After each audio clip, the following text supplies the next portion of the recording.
Estamos no ar com o bate-papo FGV, que toda semana recebe especialistas da Fundação Getúlio Vargas para conversar sobre assuntos da atualidade. Hoje vamos falar sobre a inserção e utilização de veículos elétricos com as pesquisadoras da FGV Energia, Fernanda Delgado e Júlia Febraro. Segundo projeções, a emissão de gases de efeito estufa pelos veículos a combustão interna irá diminuir com o passar dos anos e com a maior adoção dos veículos elétricos. Com regras mais rígidas de emissão de gases de efeito estufa, as montadoras passam a investir cada vez mais na mobilidade elétrica, que só faz sentido porque grande parte dos países já produz energia limpa. No Brasil, ainda estamos um pouco longe de ter carros 100% elétricos, viáveis financeiramente, mas caminhamos na direção de uma mobilidade sustentável. Em uma parceria da Renault com a Itaipu Binacional, a maior geradora de energia do mundo e uma das mantenedoras das pesquisas da FGV Energia, a Fundação Getúlio Vargas apresenta o Twizy, um veículo 100% elétrico. Este programa integra os projetos socioambientais e de inovação tecnológica da FGV Energia. A Agência Internacional de Energia informa que no ano passado foram vendidos 750 mil veículos elétricos. E esses números tendem a crescer muito. Até 2040, a previsão da frota de veículos elétricos no mundo é de 530 milhões. O Twizy chega a 80 km por hora e tem autonomia de até 100 km, com uma bateria que pesa 100 kg, ou seja, 1/5 do peso total dele. Como é que vocês definem um conceito do Twizy como um protótipo de carro elétrico? Oi, Mariana, obrigada pelo convite. Eu que agradeço a presença de vocês aqui hoje. Na verdade, o Twizy ele é um conceito novo de mobilidade urbana, né? O carro elétrico não é uma novidade, o motor elétrico não é uma novidade. O conceito do Twizy como um carro compacto, de fácil manutenção, de fácil montagem, para você ver, é um motor Renault, mas ele é montado dentro de Itaipu. E ele é usado como car sharing dentro da usina, né? Então ele traz um conceito diferente de mobilidade, mais compacto, mais rápido, mais econômico. Você vê que ele é completamente diferente, ele não tem mala, ele não tem acessórios, entendeu? Ele traz muito mais um conceito do que a questão do motor em si. Ótimo. O que ainda encarece muito a fabricação de carros elétricos é o preço da bateria, que custa cerca de 30% a 40% do valor do carro. E elas pesam muito, né? A previsão da Bloomberg é que até 2030, 10% da frota mundial será de veículos elétricos ou híbridos, com baterias até 73% mais baratas, o que faz com que a bateria seja tão cara. E qual é a previsão do carro elétrico chegar a custar mais ou menos, aproximadamente, o preço de um carro normal hoje? Então, Mariana, na verdade, realmente, o que encarece os veículos elétricos atualmente é o preço da bateria. Né? O carro elétrico chega a custar 5 vezes mais do que um equivalente convencional, né, com motor a combustão interna. E, na verdade, o que torna o preço da bateria caro é porque a tecnologia ainda está em desenvolvimento no mundo todo. Né? Então, a gente não chegou num estágio em que a gente consegue produzir essa bateria a preços acessíveis. E, na verdade, falar de previsão é muito difícil, né? Mas assim, alguns estudos que a gente tem visto, né, eles têm utilizado como um valor, quando as baterias chegarem a $100 o quilowatt-hora, a gente considera que os veículos eles são compatíveis, preço, se equiparam, né? Entre preço Exatamente. E potência. Quanto custa hoje o quilowatt-hora? Aproximadamente. Boa pergunta, mas deve ser mais. Depende da fonte, da fonte geradora. Não sei te precisar. Tá. Não sei te precisar. Mas é isso, a maioria dos estudos coloca esse patamar como realmente o patamar em que os veículos vão se equivaler em matéria de preço. Depende, o scale-up da entrada, da quantidade, né, e do desenvolvimento tecnológico, esse ganho de escala é que vai determinar isso. E quando vai acontecer esse ganho de escala, a gente ainda não consegue precisar. A própria EPE já colocou, né, já jogou essa curva de adoção mais para frente, para quase 2050. Então a gente ainda tem um caminho grande aí, muito tempo, para pensar no desenvolvimento e no barateamento dessas tecnologias. Na verdade, as baterias elas estão ficando, com o desenvolvimento da tecnologia, você tem baterias melhores, ou seja, com uma maior densidade, então que você consegue mais autonomia e maior eficiência também, ou seja, você consegue andar uma maior quilometragem com um tempo de carga que hoje em dia você anda menos. Então, com esse progresso realmente tecnológico das baterias, você melhora a eficiência, melhora a densidade e tem queda dos custos. Então, várias previsões, como você disse, já realmente estão sinalizando essa queda nos preços das baterias. E quanto tempo, mais ou menos, de carga esse carro, por exemplo, necessita para, digamos, encher o tanque? Quanto tempo ele precisa estar plugado para poder ficar com 100% de autonomia para rodar toda a possibilidade dele? São vários tipos de carga, né? E depende muito do tipo da bateria, tipo de carga, tipo do de nível carro. de carga que a gente chama. Porque tem baterias e do grid onde você está inserido. Você pode ter um tempo menor de carga, né, os fast chargers, e você pode chegar a ter 40 minutos, 20 minutos, mas você dá um pico de carga no sistema. Então, isso tem que ser organizado. O normal é que você tenha cargas de 8 horas, porque você passa, por exemplo, o período da noite carregando o carro para sair de manhã. Mas depende do tipo de bateria, depende do grid onde ele está inserido, do grid, na verdade, da instalação elétrica do local. Na verdade, hoje em dia a gente pode dizer que nós temos 3 níveis diferentes de carga, né? Tem o nível 1, que é considerado lento. Então, na verdade, recomenda-se que esse tipo de carregamento seja instalado em residências ou locais de trabalho, que é um lugar em que você pode deixar o seu carro ali por um tempo, pelo menos por 3 horas, né, que é o tempo mais ou menos que leva esse nível 1, né, que é chamado. Tem o nível 2, que ele ainda é considerado lento, né, mas ele também já pode ser usado como infraestrutura de recarga pública, porque é um tempo considerado razoável, né, que pode chegar a 1 hora, mais ou menos, você pode deixar num shopping, por exemplo, ou no próprio posto de gasolina, quando você tem uma loja outra próxima. Coisa, E os superchargers, que realmente, como a Fernanda falou, que chega a 30 minutos, só que tem um custo, né? Então, na verdade, o custo de instalação é muito elevado ainda, por isso que isso não está tão disseminado como deveria. E cada forma de recarga vai ter um nicho de mercado diferente, né? Então, uma recarga de 8 horas, como a Júlia falou, você recarrega na sua casa ou no seu trabalho. Uma recarga de 1 hora, você pode ter um posto com um serviço de conveniência atrelado. Então, você tem nichos de mercado que ainda vão se desenvolver e oportunidades de business mesmo que ainda vão se desenvolver, dependendo de cada tipo de carregamento que for ofertado. Mas hoje em dia, pelo menos, ele precisa ser carregado diariamente. Não existe uma bateria que você carregue uma vez por semana. Depende do seu uso, né?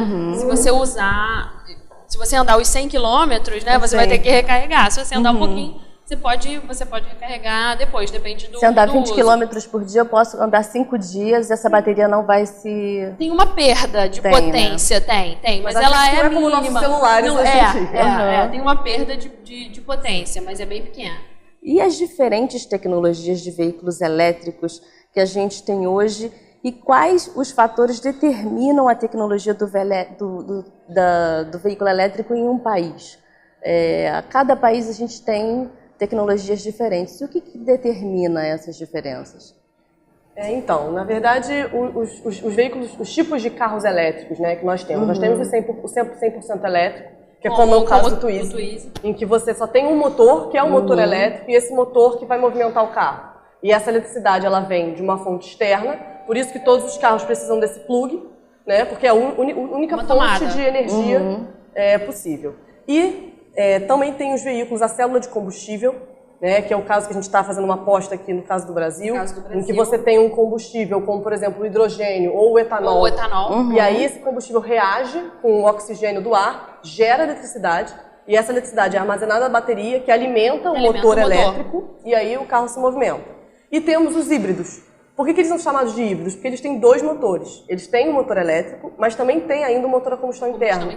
E o fato deles terem esse motor a combustão interna, eles são considerados também como veículos de transição. Né? Porque você está ainda estão no caminho. No caminho para o 100% elétrico, né? Ainda são carros ainda muito pesados. Imagina você ter dois motores e o peso da bateria. E ele arrasta muito mais, né? E como a Júlia falou, cada tecnologia ela vai ser escolhida pelo país de acordo com as necessidades do país. Por exemplo, no Brasil a gente acredita e a gente está justamente estudando esse modelo de negócio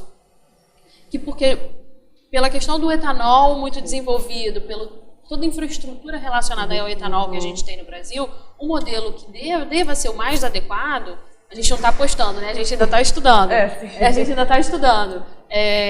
Deva ser esse híbrido a... Tipo um híbrido flex. A etanol. A célula a etanol, porque você se aproveita da produção de etanol do Brasil, você se aproveita dos postos com venda de etanol, e não o totalmente 100% elétrico, e não os híbridos com motor a combustão elétrica. Mas cada país vai adotar aquilo que for... De acordo com a sua realidade. Isso, e de acordo com a quantidade de metas que ele tem de metas de redução de emissão que ele tem que atingir, né, Mariana? Cada país vai adequar a sua realidade. Mas é bem curioso, porque, por exemplo, no caso do Japão, predominam esses veículos 100% elétricos. 100% elétricos. No caso dos Estados Unidos, predominam os híbridos. E aqui a gente aposta nos a célula a etanol. Mas, assim, realmente, quais os fatores exatamente que levaram? A gente ainda está em processo de estudo, inclusive para a gente tentar determinar qual seria a melhor tecnologia a ser adotada aqui no Brasil. Então, a gente precisa analisar o caso desses outros países, né? Mas a gente ainda não tem exatamente os fatores que levam a isso, mas são realmente as necessidades. E aí, dependendo das necessidades, determinada tecnologia vai ser mais incentivada do que outra. A cada dia a gente vai ter novidades, inclusive, né, nesse setor. Certamente. No Brasil, a gente já tem 400 ônibus de tração elétrica em operação na Grande São Paulo. Para um crescimento dessas frotas, precisamos de uma infraestrutura pública de recarga. Como é que isso pode se tornar viável para transporte público? Isso ainda, como a gente já estava conversando, isso ainda é muito embrionário, né? Então essas coisas elas vão começar com iniciativas muito pequenas. A gente também tem estudos que indicam que não há uma sobrecarga no sistema quando você começar a ter esses veículos colocados na tomada, vamos dizer assim. Como a gente falou também anteriormente, a gente está falando de uma inserção comercial, de um scale-up comercial, para depois de 2030, 2035. Vai muito devagar. Vai muito devagar. Então você tem todo um período de adaptação, a gente acredita que o sistema elétrico tenha tempo suficiente de se adaptar para essa conectividade. É interessante quando a gente fala de infraestrutura de recarga, né? Porque tem toda essa questão do ovo ou da galinha. Ao mesmo tempo em que se faz necessário uma infraestrutura de recarga para que os consumidores se sintam confortáveis e adquirir um carro e não ficar sem bateria, por exemplo, no meio da rua, por outro lado, como é que vai haver esse desenvolvimento dessa infraestrutura enquanto não tem carro elétrico suficiente? Então, realmente, é uma questão, o que vai vir primeiro? Acredito que as duas coisas têm que vir juntas, e o desenvolvimento de uma infraestrutura de recarga pública, ela está ligada diretamente e proporcionalmente também à adoção em maior escala dos veículos elétricos. Então, é muito importante, sim, se falar em infraestrutura de recarga pública quando se fala em maior adoção de mobilidade elétrica, certamente. Mas lembrando que o development, o tempo de desenvolvimento disso ainda é largo. A gente ainda tem bastante tempo e tem muita gente estudando a respeito. Todas as distribuidoras de energia estão estudando. Porque tem muito impacto no setor elétrico. O setor elétrico vai ter muito impacto. Todos estão pensando e debruçados em cima disso e trazendo os estudos. E a tecnologia vai ser toda sendo desenvolvida paralelamente. E vai andando junto com esse desenvolvimento. Exatamente. É nisso que a gente acredita. Quais os benefícios e incentivos para termos cada vez mais veículos elétricos, né, cada vez mais veículos de energia limpa em circulação? Benefícios de uma forma geral, a gente fala do Acordo de Paris, a gente fala de meio ambiente. Eu acho que o grande barato, né, do carro elétrico é a emissão zero. É lógico que você tem que olhar todo o ciclo de vida desse carro, como esse carro está sendo feito, aonde ele... Não adianta... onde essa eletricidade que está abastecendo esse carro está sendo produzida a carvão ou a fonte eólica e solar? Você tem que olhar. Senão não adianta, exatamente. Você troca uma coisa pela outra.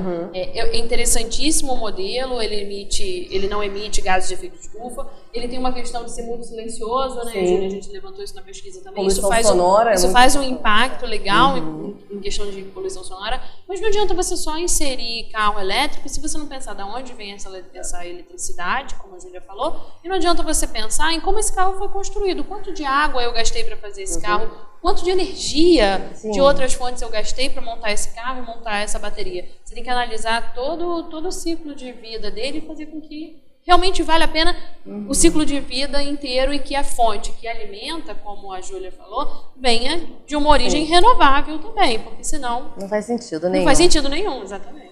Falando em fonte renovável, e energia solar para alimentar essas baterias? Já tem estudos, já é realidade em algum país? A energia solar? Ainda não, mas certamente é algo que tem tudo para dar certo, né? Acredito que elas são muito complementares. O Brasil seria perfeito, né? Certamente, pelo nível de insolação, muita insolação, E essa questão toda a gente chama de emissões upstream, né? Ou seja, aquelas emissões que não é a emissão, a fumaça que está saindo do cano do carro. As emissões que foram geradas antes para gerar essa eletricidade. Inclusive, alguns estudos já mostram que em alguns estados dos Estados Unidos, por exemplo, você tem carros elétricos que eles seriam mais poluentes ainda do que os veículos a combustão interna, porque a eletricidade que foi gerada para abastecer esses veículos foi gerada a carvão, por exemplo. Então perde um pouco o sentido de você botar veículos elétricos, claro, no sentido de reduzir as emissões e atingir as metas do Acordo de Paris, se você não olha para trás. E essa eletricidade tem que ser gerada a partir de fontes limpas também, como eólica, solar, biomassa, tudo mais. Mas ele pretende ter um impacto também nessas reduções de até 2 graus Celsius até o término do século também. Sem ele dúvida. faz parte, tem que fazer parte de um processo que, como a Júlia falou, ele tem que coadunar todas as etapas. Eu tenho que ver eu tenho que olhar a minha matriz elétrica, eu tenho que olhar as emissões do setor de transporte. Não adianta eu só encher uma cidade de carros elétricos se não estiver olhando nem como esses carros são feitos e nem de onde essa eletricidade vem. Na verdade, falando dessa questão do Acordo de Paris, acho que a mobilidade elétrica ela surge como uma maneira de você descarbonizar o setor de transporte, que é um dos principais responsáveis, assim, dentro do setor de energia, tirando a eletricidade e calefação, que é muito grande as emissões, o setor de transportes é o segundo setor dentro de energia, claro, que mais emite. Então, claro, a mobilidade elétrica ela é indispensável se você quer atingir essas metas de descarbonização dentro do setor transporte. Exatamente. Então, tudo faz parte de um conjunto de medidas que vão ser tomadas nessa direção.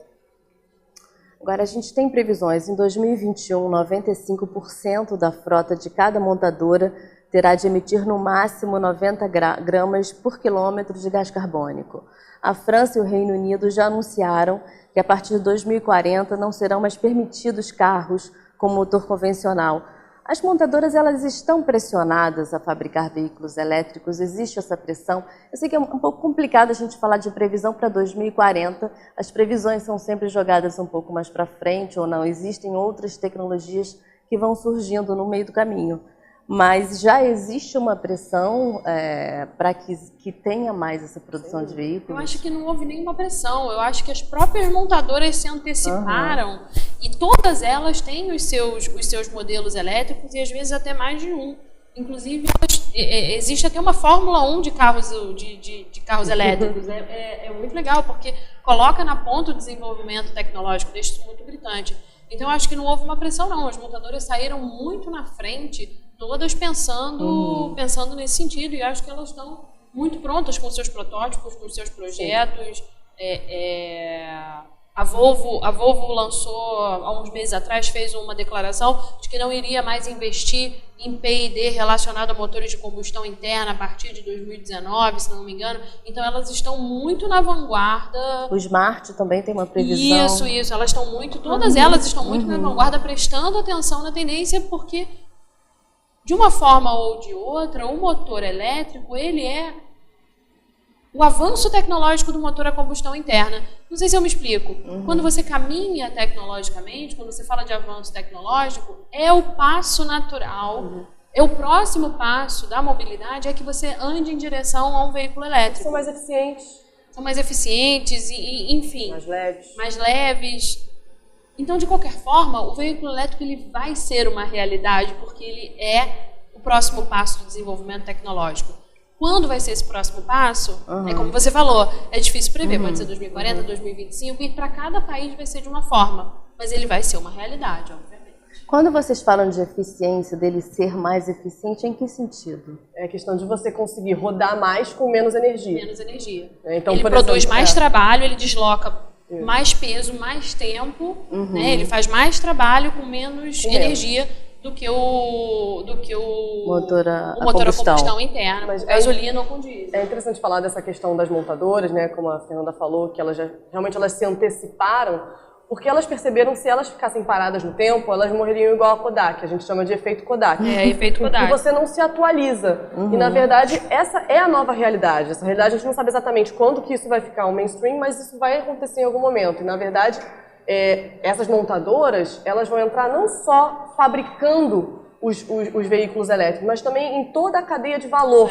Né? Ou seja, você tem a parte da produção desses veículos e você tem também toda a questão da infraestrutura de recarga. Então, por que não você atuar também produzindo esse tipo de tomada, por exemplo, carregamento público, carregamento residencial? Então, elas podem entrar em todos esses novos elos de cadeia que surgem com a mobilidade elétrica que você não tinha com os veículos a combustão interna, em que você parava na questão somente da fabricação do veículo. Né? Então, essas montadoras, elas entram provendo mobilidade, né, podemos dizer assim. Por que não também investir em, por que não, softwares de car sharing, compartilhamento de veículos. E elas todas estão... Internet das coisas. Antenadíssimas elas se inserem realmente nessas novas cadeias, nessas novas etapas que surgem com os veículos elétricos. Então é interessante, elas não podem parar no tempo, senão elas vão morrer, elas vão desaparecer.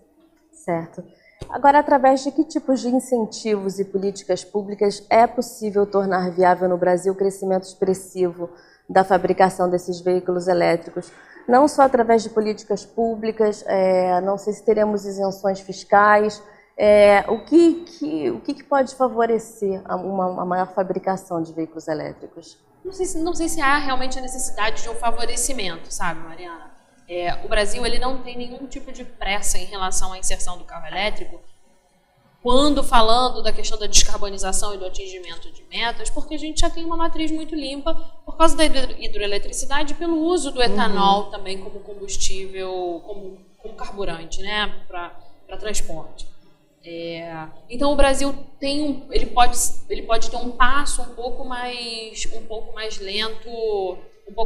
Nesse tem uma urgência, como por exemplo na China, em que as pessoas estão morrendo por causa de poluição, por causa de poluição, principalmente devido ao transporte. Né? Acho que o Brasil ele tem essa vantagem, ele pode entrar nessa segunda leva, né? A gente fala isso, nessa segunda leva da mobilidade elétrica, em que os países que têm talvez essa maior urgência, né, já desenvolvem a tecnologia e o Brasil entra em seguida, e por que não também com uma tecnologia que pode ser mais pioneira do Brasil com a questão do etanol, como a Fernanda falou antes. E tem uma série de detalhes também que o diabo mora nos detalhes, né? E esses detalhes eles vão andando e vão acontecendo. Por exemplo, quando você começar a ofertar mais carros elétricos, o que acontece com os carros de combustão interna? Eles vão ficar mais baratos, e se eles ficam mais baratos, você tem países que estão entrando, que estão começando a se motorizar agora, como, por exemplo, a Índia e a China, onde você não tem uma população expressiva motorizada. Quando esse carro a combustão interna fica mais barato, o que acontece? Ele passa a vender mais. Então, você perde... Você ainda tem que pensar na lei da oferta e da demanda que vai acontecer inevitavelmente quando esse carro entrar no mercado e o combustão interna ainda não estiver saindo completamente e voltar a ter uma força... Então, isso ainda vem como ondas, como a Júlia falou, pode ter uma etapa, pode ter uma segunda etapa. Isso, a gente entende isso e vê isso como ondas ainda. Na verdade, a gente espera, né, que quando você tiver essa evolução da tecnologia dos veículos elétricos, em que eles estejam com os preços similares a um veículo convencional, em que se você pode escolher entre um ou outro, por que não escolher um veículo elétrico? Né? Essa tendência realmente de queda nos preços das baterias, acho que tem tudo para, em alguns anos, você ter realmente essa paridade de preço entre os dois modelos, e aí, inclusive com as montadoras parando de fabricar veículos a combustão interna, claro, você sempre vai ter esses que já estão produzidos, mas acho que a tendência é elas também pararem de produzir. Então você vai olhar para um modelo e para outro e falar, bom, por que eu não vou comprar o veículo elétrico se ele não emite, ele é mais silencioso, ele é mais leve, ele é mais simples, o custo de manutenção, como ele tem muito menos peça, né, a chance de dar problema em alguma peça é muito menor. Então também, às vezes, por mais que você pague mais no primeiro momento, o custo, os gastos que você vai ter para manutenção desse veículo compensa o valor que você paga inicialmente. Né? Ele é muito menos propenso a dar problemas do que um veículo a combustão interna, tem muito mais partes, é muito mais complexo. Então isso também tem que ser levado em conta. Agora os valores são muito altos ainda, né? Sim, exatamente. Em torno de 180 a 250 mil um veículo elétrico no Brasil. No Brasil. Né? Você já tem fora do Brasil preços muito mais acessíveis. Por causa dos incentivos. Por causa dos incentivos, certamente. Os Estados Unidos têm políticas de incentivo muito fortes. A gente ainda não tem essas políticas aqui. Como eu falei, a gente ainda não se entende a necessidade disso aqui. Mas hoje em dia, no Brasil, os veículos elétricos são vistos como carros, são uma coisa de luxo, um objeto de luxo. E são carros de luxo elétrico nesse valor? Não. São carros simples, são carros populares? Tem um modelo da BMW que é muito luxuoso. Mas ainda assim, ainda assim, se você equiparar um veículo elétrico, ele não é para ser um veículo, essa questão que você tem do carro como um objeto de desejo, não é o objetivo, ele não é para ser luxuoso. Né? Inclusive, até por isso que ele é muito usado nesses sistemas de compartilhamento, como é o caso do Twizy. Como é o caso do... Então, acho que pra, realmente mas vai mudar fatalmente, em algum momento, ele vai atingir esse mercado do luxo. Não, vai atingir, sempre vai ter. Mas a gente ainda não sabe como isso vai se desenhar. Não tem como saber ainda. Maravilha, meninas. Eu queria saber se tem alguma observação que vocês gostariam de fazer, algum assunto que a gente não tocou especificamente do Twizy ou desse assunto de veículos elétricos. A gente já está chegando no final do programa. Então, eu acho que, já que a gente está falando dessa questão de... agora as pessoas não veem mais isso de carro de luxo, né? Aqui no Brasil ainda tem muito essa cultura de você ter o carro como um objeto de desejo, realmente uma coisa que... sei lá, sinal de status, né? Em que em outros países do mundo você já não tem mais isso. Mas é engraçado que alguns estudos que foram feitos, se você entrevista, por exemplo, a maioria dos jovens, né, e pessoas que há 50 anos atrás certamente falariam, não, eu quero comprar um carro, assim que eu começar a ganhar meu dinheiro eu vou comprar um carro. Hoje em dia, os jovens eles não querem mais comprar carro.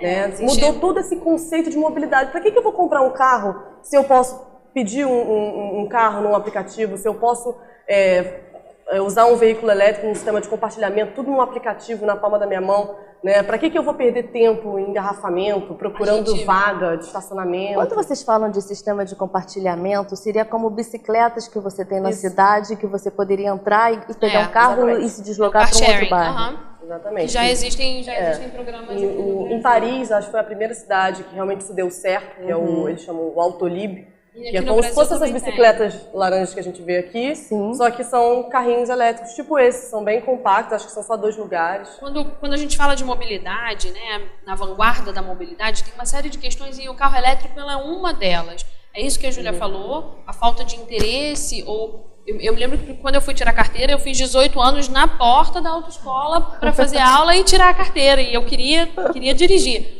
Hoje já não existe esse desejo, né? Não existe essa ansiedade, porque a mobilidade ela tomou um outro sentido. Então, junto com isso, você tem um impacto, por exemplo, no consumo de combustíveis fósseis. Então, quando você pensa no parque de refino futuro de um país, você leva isso em consideração. Então, você leva esse novo tipo de mobilidade urbana, jovem, mais a questão do carro elétrico para você dimensionar o parque de refino do seu país. Então, tudo isso está interconectado. A gente chama isso de mobilidade como serviço. Como serviço. E nós estamos estudando isso tudo. Maravilha. Fernanda, obrigada. Imagina, é um prazer. Obrigada, Júlia. Obrigada a você. Bom, a gente está chegando ao fim do programa agora e a gente volta na semana que vem com as retrospectivas do Bate-Papo 2017. Mais informações sobre a FGV você pode ter no portal fgv.br. Obrigada e até a próxima semana.